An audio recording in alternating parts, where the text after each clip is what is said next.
જૂનાગઢના બાંગરોળ તાલુકાના શેરિયાજ ગામે ગત રાત્રે એક ચોંકાવનારી ઘટના સામે આવી છે। ગામની બહાર અજાણી મહિલાનો ક્ષત વિક્ષત હાલતમાં મૃતદેહ મળી આવતા સમગ્ર વિસ્તારમાં ભયનો માહોલ ફેલાયો। સ્થાનિક લોકોના જણાવ્યા મુજબ મહિલાને સિંહ દ્વારા હુમલો થયો હોવાની આશંકા છે। જોકે વન વિભાગે પોલીસ તરફથી હજુ સત્તાવાર પુષ્ટિ કરવામાં આવી નથી। પ્રાથમિક માહિતી મુજબ મૃત મહિલા માનસિક અસ્થિર હોવાનું ગ્રામજનો જણાવી રહ્યા છે।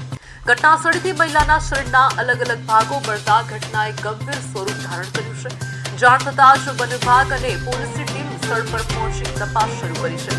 અધિકારીઓ દ્વારા આસપાસના વિસ્તારમાં સિંહના પગલાંને પુરાવા એકત્રિત કરવાની કામગીરી હાથ ધરાઈ રહી છે। હાલ પોલીસ અને વન વિભાગ દ્વારા વધુ તપાસ ચાલી રહી છે।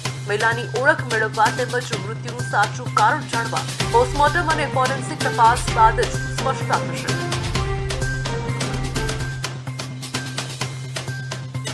પછી એ બનાવ બન્યો એની પહેલાં અગાઉ એક ભાઈને બીજાને લગાડી દીધું હતું, તોય ફોરેસ્ટવાળા કંઈ ધ્યાન દેતા નથી। અને અમે ફોરેસ્ટને કહીએ તો ફોરેસ્ટવાળા એમ કહે કે અમે પકડી જાઉં, અમારા જનાવરને પકડી જાઉં, પણ એના જનાવર એની રેન્જમાં રાખે, એનો રેવન્યુ વિસ્તારમાં રાખે, એટલી મારી નવું અપીલ, બરાબર।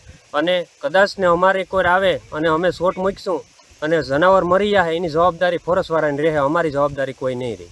ગોવનભાઈ ફોન કરે, ત્યારબાદ હું સીધો ઘટના સ્થળે આવ્યો, આવીને મેં પૂછતાછ કરી તો એની બતાવ્યું કે આ ડોશીમાં એક આવી રીતે સાવજ ખાઈ ગયા છે।